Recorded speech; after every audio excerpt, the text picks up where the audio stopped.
ಇವತ್ತಿನ ಓಡೋ ಜಗತ್ತಿನಲ್ಲಿ ನಮ್ಮೆಲ್ಲರಿಗೂ ಕಾಮನ್ ಆಗಿ ಯಾರಾದರೂ ಒಬ್ರು ಶತ್ರು ಇದ್ದಾರೆ ಅಂದ್ರೆ ಅದು ಚಿಂತೆ. ಹೌದು, ದಿನವಿಡೀ ಕೆಲಸದ ಒತ್ತಡ, ನಾಳೆ ಬಗ್ಗೆ ಭಯ ಅಥವಾ ಹಳೆಯ ನೆನಪುಗಳು ಇದೆಲ್ಲವೂ ನಮ್ಮ ಕಣ್ಣಿನ ನಿದ್ದೆಯನ್ನ ಕಸಿದುಕೊಳ್ಳುತ್ತೆ.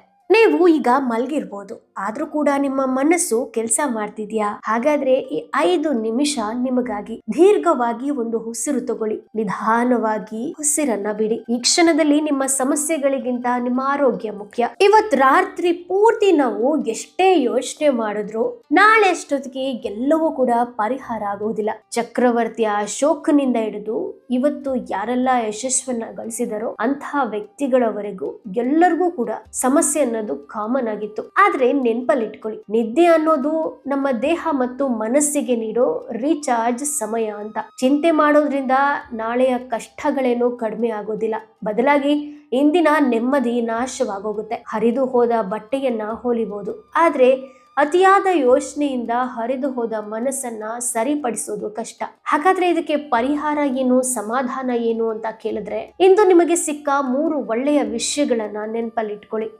ಅದು ಒಂದು ಕಪ್ ಕಾಫಿ ಆಗಿರ್ಬೋದು, ಅಥವಾ ನಿಮ್ಮ ಸ್ನೇಹಿತರ ನಗುವಾಗಿರ್ಬೋದು, ಎಕ್ಸೆಟ್ರಾ. ನಿಮ್ಮ ನಿಯಂತ್ರಣದಲ್ಲಿ ಇಲ್ಲದ ವಿಷಯಗಳನ್ನ ದೇವರಿಗೆ ಅಥವಾ ಕಾಲಕ್ಕೆ ಬಿಟ್ಬಿಡಿ. ನಿಮ್ಮ ಕಾಲ್ಬೆರಳುಗಳಿಂದ ಹಿಡಿದು ತಲೆಯವರೆಗೆ ಪ್ರತಿಯೊಂದು ಸ್ನಾಯುವನ್ನ ಸಡಿಲಗೊಳಿಸಿ. ಇಡೀ ಜಗತ್ತಿನ ಭಾರವನ್ನ ನಿಮ್ಮ ಹೆಗಲ ಮೇಲೆ ಹೊತ್ಕೊಳಕ್ ಹೋಗ್ಬೇಡಿ. ನೀವು ವಿಶ್ರಾಂತಿ ಪಡೆಯಲು ಅರ್ಹರು. ನಿಮ್ಮ ಸಮಸ್ಯೆಗಳು ನಾಳೆ ಬೆಳಗ್ಗೆಯೂ ಕೂಡ ಇರುತ್ತೆ, ಆದ್ರೆ ಅವುಗಳನ್ನ ಎದುರಿಸಲು ನಿಮಗೆ ಶಕ್ತಿ ಬೇಕು ಅಂದ್ರೆ ಈಗ ನೀವು ಮಲಗಲೇಬೇಕು.